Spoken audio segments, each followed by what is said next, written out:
Camera. All right, cool. So we wanted to have a conversation about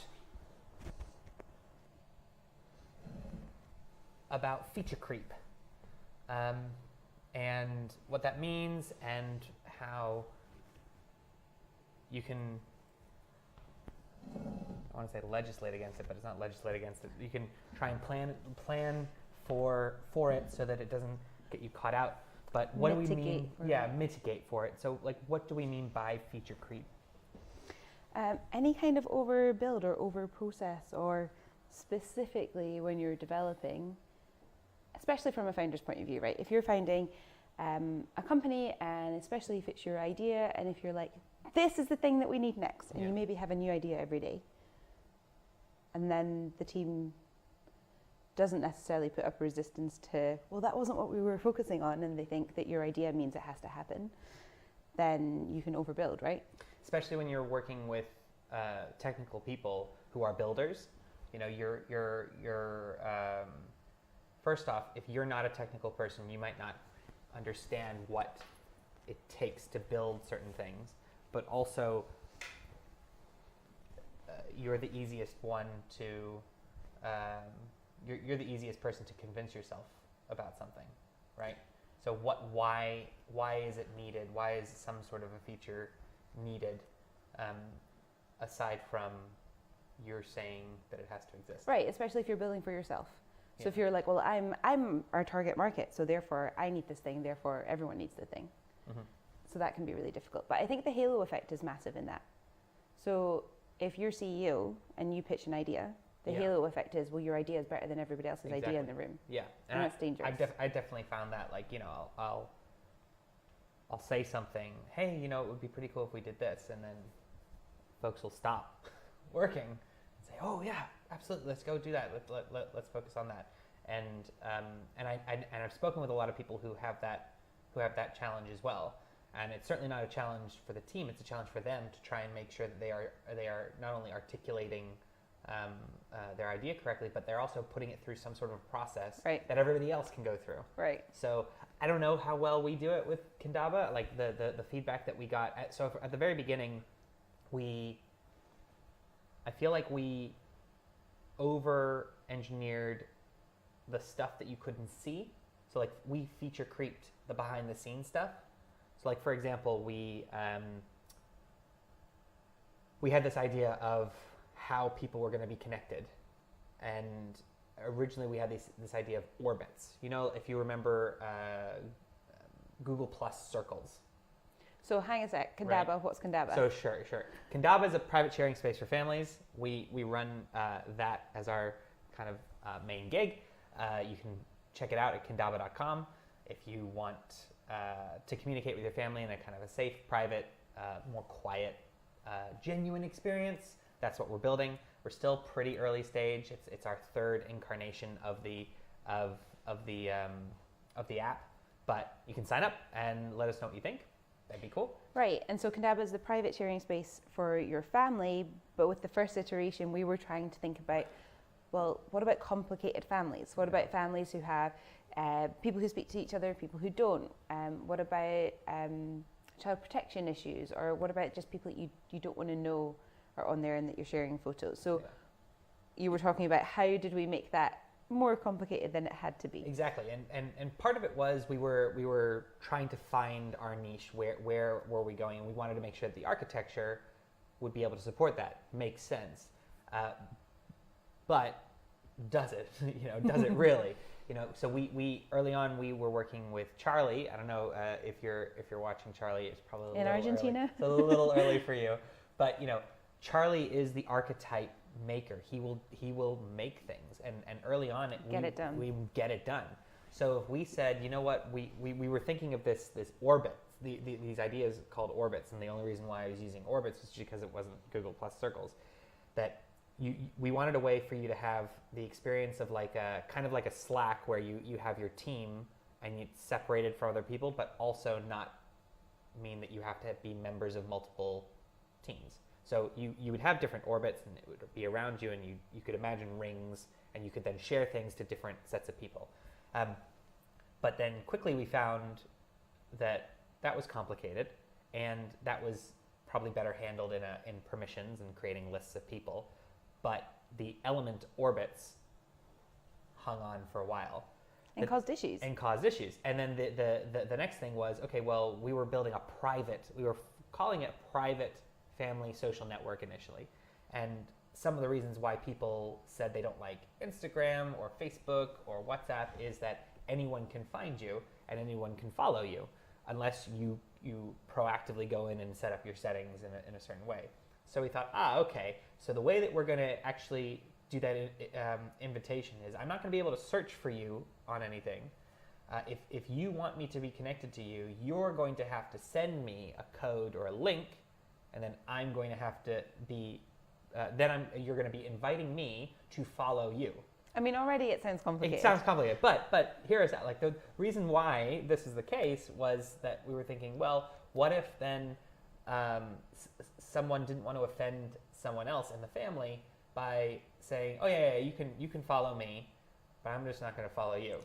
So it was that anxiety that people had reported of, you get a friend request on Facebook, you don't want to accept it, but you don't reject it, so you just leave it there. So you pretend you haven't seen it, but that's sitting on your mind. Exactly. So it was because of customer interviews that explained that we were like, well, this is the solution. Yeah, well, let's mandate it as a solution.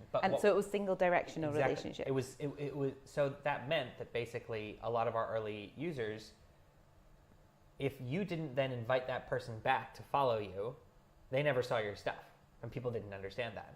Which makes sense from a privacy perspective, but it actually doesn't make sense from a user perspective. And that's how you have to test it, yeah, right? Exactly. So we discovered that people didn't want that level of, if you have a scale and you have privacy and accessibility, if something is super private, it's not very accessible. Yeah. And so we were testing and we overcomplicated. Well, we thought privacy was really important and accessibility, well, that would have to be a barrier because of how privacy conscious we were making it. But actually we kind of built for the exception rather than the rule. Exactly. Do people really care about being able to control that if you just make it hard for, like, people just didn't want to be searchable. They didn't want to be searchable on here. Fine. Could we achieve that having to have? Yes, we could. We can create a dual connection, and the way that you do that is that you send someone a link, and as soon as someone says, okay, you're both connected. Boom. That's the normal way of doing it. And so in our latest version, that's how you do it, and so it's a lot easier. But that's an example of then feature creep, which, as you say, is kind of like a not seen. It's potentially in the back end. It's potentially to do with the architecture and the infrastructure, but that is still what is a more kind of front-facing example of. I was about to say. Well, we've just kind of built this, and then 20 other things you could potentially do. Exactly, and so I think we were quite conscious. Like, some of the feedback that we've gotten from Kendaba is actually that we're not as feature rich as perhaps we should be. So feature light, feature light, yeah. And it's not that we are kind of trying to do just one thing and do one thing really well, which is oftentimes what you're encouraged to do. Our thinking behind it is, let's do one thing, make sure that it works, then add something else, make sure that works, and go slowly on. But we've, the app's only been kind of out there, or we've only been working on it like this version since November or October, so it's still pretty early days.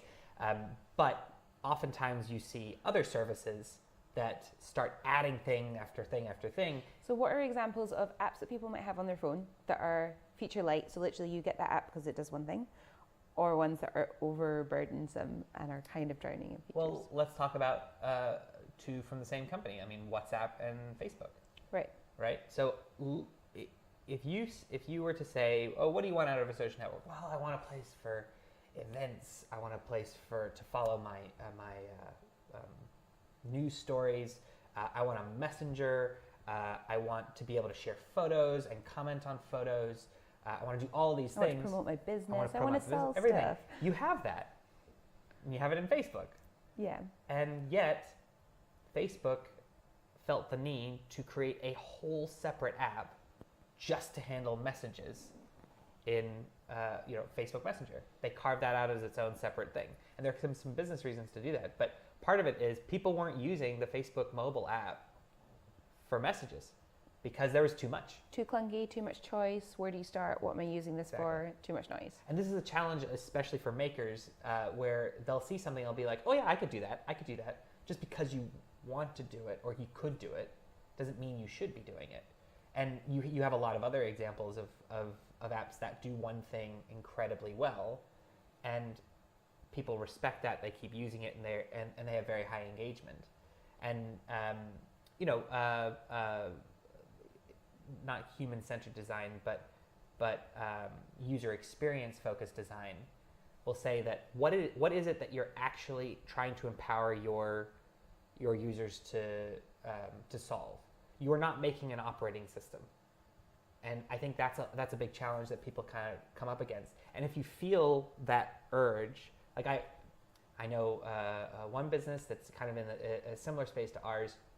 They have an organizer. They have a way for you to create events. They have a way for you to like store files. They have all this stuff, but when you look at it, you're just overwhelmed. You see so many different things. You don't really know where to start, and it's not until you start using an app with a lot of different features that overwhelm starts to get kind of ahead of you, and you're really just focused on power users. You need to have 3 taps to do anything, right? Right. And the thought process is, well, if I create more stuff, more people will use it, they'll have more reason to, and they'll stay. But actually it can influence churn and make churn happen because, well, there's so much choice. I mean, what's it like when you switch on the television or you scroll through Netflix and you're just trying to find one thing to watch? Yeah. There's too much choice. Like, exactly. Where do you start? So we tend to think better of our features and our feature set than our users would. Yeah, and like and maybe this can on your research, like what is the value of constraints? Like the value that constraints bring. Why is Instagram so popular? Why did Instagram get so popular? But you could only share one photo at a time.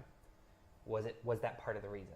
Yeah, isn't limiting really interesting? The same psychological benefit is why has Monzo's waiting list really worked? Exactly. Like if you're so limited. Just talk about Monzo. So Monzo have been in kind of closed beta for so long, but it works because the scarcity model makes sense, right? So you want to have access, you want to recommend people to join you, and therefore then that increases their growth. And that's the same with Callum yesterday was talking about Superhuman. Yep. And Dropbox have used it, so many people, to make sure that circle and virality is working. But I think the same could be said for features. Of course you need to test your feature set, but I think to your point of how do you make those decisions, putting boundaries in place within the team is really important. So you need your space to be able to come up with ideas and to be able to have those ideas without worrying that the team are then going to say, I heard an idea and so therefore I think that's what I have to work on tomorrow. So part of that is labeling the space that you're having that idea in. Yeah. So if this is a meeting for brainstorming crazy mad ideas, we don't know where it will go, we don't know if they'll be useful, let's have that. But it's not to then be action. So it's having a process that you can follow and that you can wait. And that's something that we learned, that do you just go with your gut instinct of, well, this seems like a cool thing? Or what is the process that you have? What is your decision-making process that you put on different lenses and you wait? What is the importance of this potential feature? What's the complexity? And who are you actually building for? And that's one thing that you kind of, I guess, have to keep in mind. So if I have an idea, I think it would be really cool for us to have XYZ feature, but are we building it for me, or are we building it for the grandma who is 5,000 miles away from her grandkids and who wants a way to stay in touch? And it's really hard, especially if you identify as a potential user as well, to not get carried away from that. And you can think of feature creep not only from a product perspective, but also from a business perspective. Yeah. Who are you actually going after? Yeah. And I find this, like when founders say, when I say, okay, who's this for? And they said, well, it's for everyone. As soon as you hear that, you're like, okay, well, I worry that you're not going to be able to then carve out a niche. Slack's a really good example for that.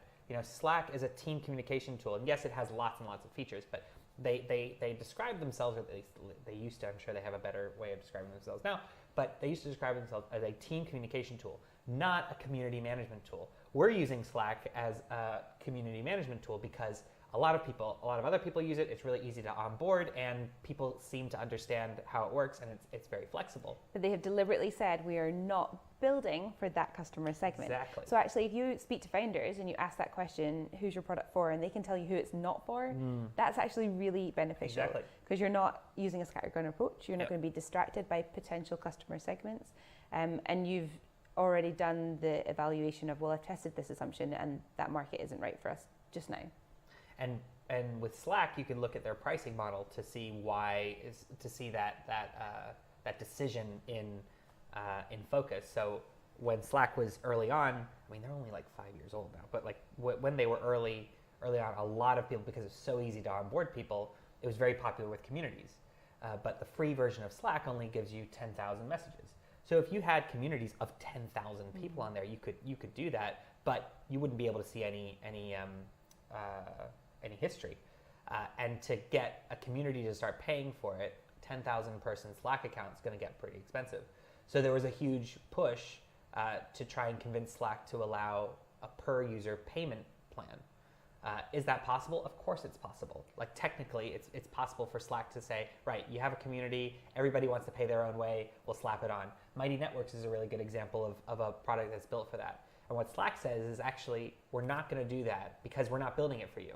We're not building it for communities, we're building it for teams. So you can use it, they're not preventing you using it, but we are not seeing that as our target market. There are other products like Mighty Networks, like other things that focus on that. So that focusing really means that you can dig deep into who your customers actually are. And that conversation comes out in the early days of, are we totally all about this solution? Yeah. So in Slack's case then, well, yeah, we'll give it to communities because we're building it for anybody to communicate with anybody. Or are they specifically looking at the people that they're solving it for? So if you know that from the beginning, it makes those business decisions and then therefore product and feature decisions easier. And if you are developing a tool, right, and then you suddenly get successful, you're going to have to scale that tool. So the more features that you have, the more things you are going to have to scale. And so if you are thinking about creating a whole bunch of different things to monitor that, you need to make sure that your analytics work and that you're able to track who actually uses what. Because if there's an aspect, a feature that you're making that you think is really cool, but literally nobody has ever used it, it's not only taking up space, it's actually probably doing a detriment because it's confusing people as to why it's there. And sometimes for founders, it's very difficult for us to give up on that. So having like a separation and allowing data to either convince you that you're right or maybe delicately convince you that you're wrong. Well, and a huge part of that is, what's your North Star metric? Yeah. What is the one thing? Yeah. And is it moving the needle on that one thing? And then at least every decision you make, you can say, well, is it going to deliver on that point? I think if you don't have that, and we've gone through that, if you keep changing your North Star metric, if you're trying to still find product market fit, then of course you're going to have to keep re-navigating. Yeah. You're going to have to change the direction of the ship. But I think be all right doing that, knowing that you can gather all of the data, but which is the one piece that is most influential to your decision making. What do you all think? Have you built products before? Have you ever found that you've fallen into that kind of feature creep? I'll check out the Slack channel and get all these faces off of my computer. I think it's something that you can probably see is potentially really detrimental at the beginning of your journey. You think, I might overbuild. It's a huge temptation. Massively, especially with the whole feeling of, I want my product to be perfect before I show it to anybody. How then do you go about the inverse of that? And obviously, at the beginning of your product, you're asking for feedback from anybody under the sun who will talk to you. And if you ask 100 different people what they think, you're going to get 100 different answers. How do you prioritize those 100 different feature requests into things that are actually useful? And how do you prove that without having built the thing and watch it? Yeah, and I think it goes back to, do you know what the target customer segment are for the target market? And that's a business decision. So if you know where your market is that you want to exploit and you want to deep dive into, then it gives you that power to be able to say no to the feature requests that don't then align with those. So yeah, of course you're going to listen to all those features, but the customer can't steer what direction you're going to take the product in. Otherwise you will be overbuilding. You'll have features for everybody and then deliver value for no one in particular. So I think being able to listen to them all, but then being able to articulate why you didn't make that directional change, why you took a specific decision, I think that's the way of going about it. I'm just posting something in the live chat as a prompt in case anybody wants to chime in.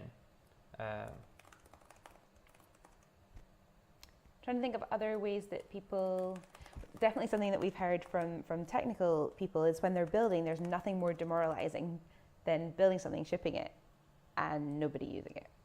So if you can really start with, are you doing design sprints a week before you're doing your development sprints? Have you actually tested the wireframes that people want to use this and that it's going to make a difference? That kind of flow is going to really help know this is a feature that we're building for this specific reason. Do you have a hypothesis and it's part of an experiment and you're saying it's because I think it's going to move the needle on this? That sounds great in theory, but in practice, sometimes you just want to get something out there. Like, for example, what we're doing this week. Yeah. We don't have wireframes that we have tested on people, and we don't have hundreds of people saying yes, exactly. And we want the button position over here. We haven't shared InVision mockups, partially because we decided to properly build it on Friday. So do it in 1 week and have a working product. But we're okay with the risks about that, and the thing that we're developing is going to be that thing that we're probably going to get a lot of feedback on because of the time box. I think if you were listening last night, Ben was talking about that. How it doesn't really matter to him if we've tested our assumptions yet, because this is a test, and what we end up at the end of the week is a test. If we were doing this over the course of a year without talking to people, that's different. That's the risk. So why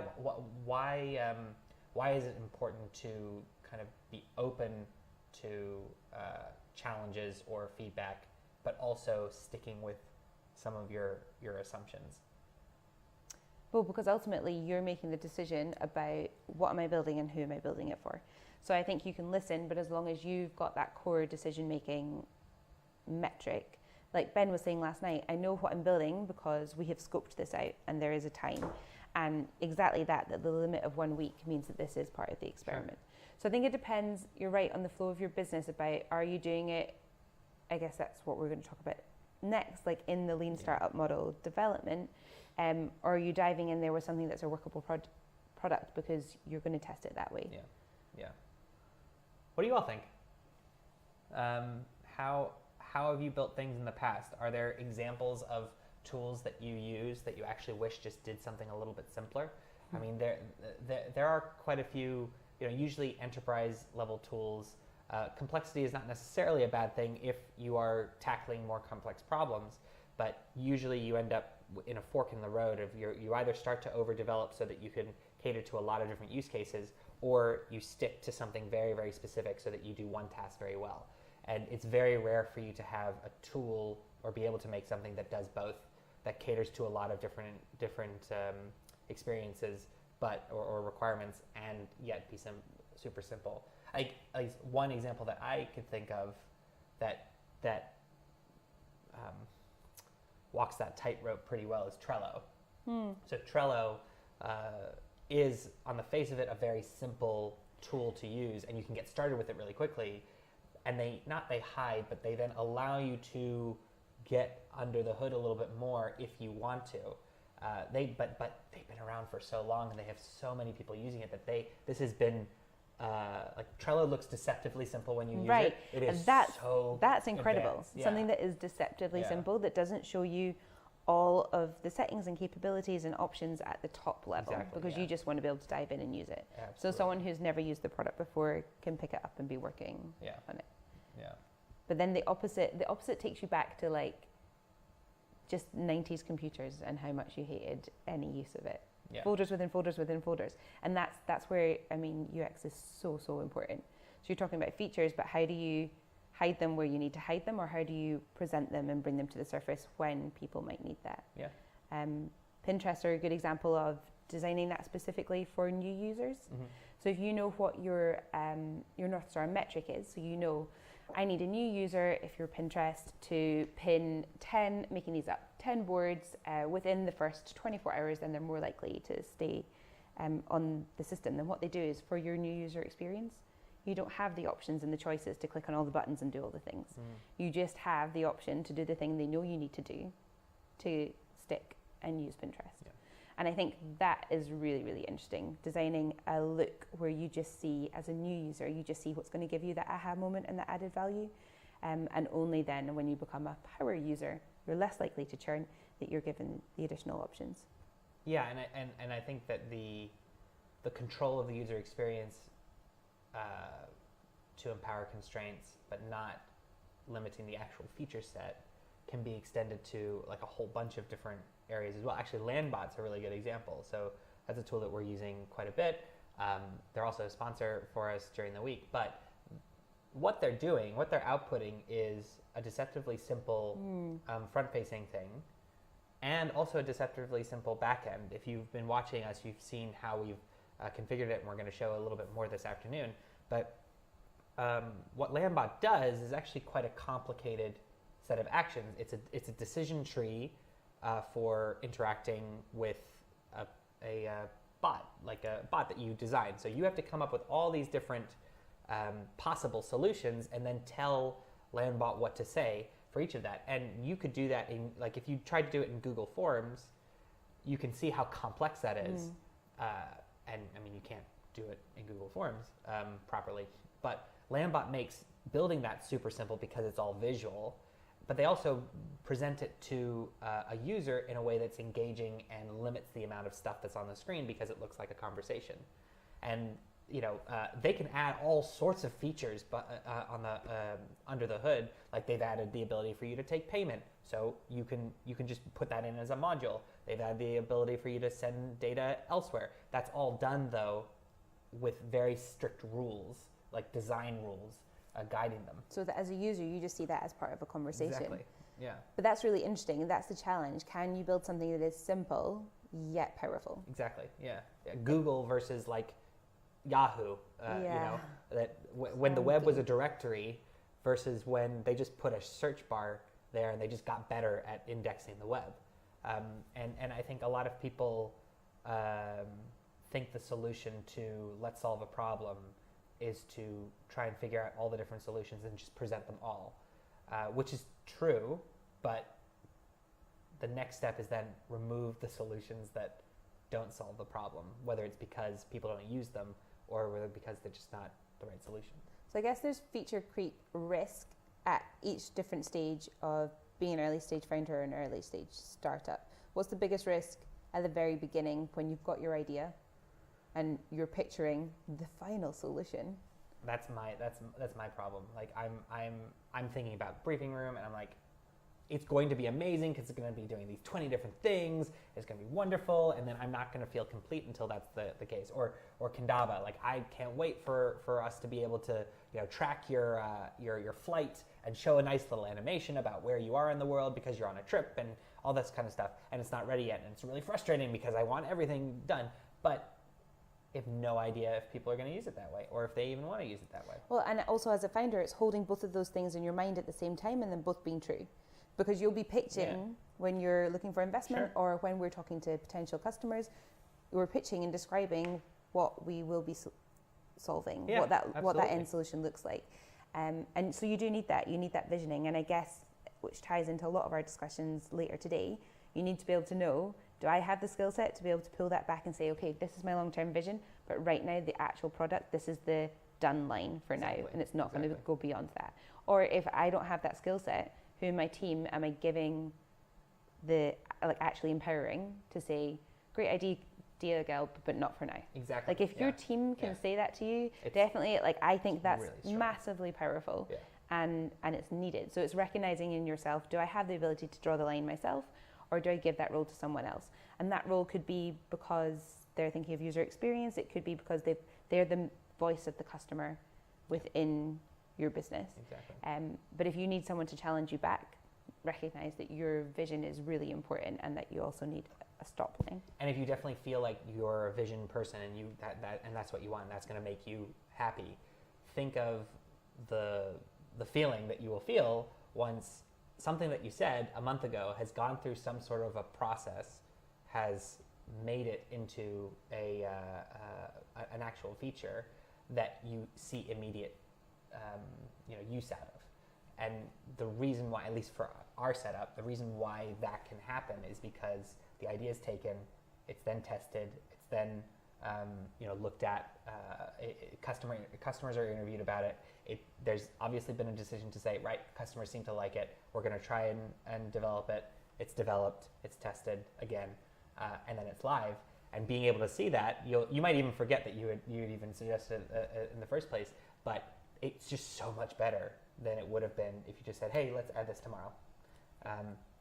I'm conscious that now we're kind of getting into the MVP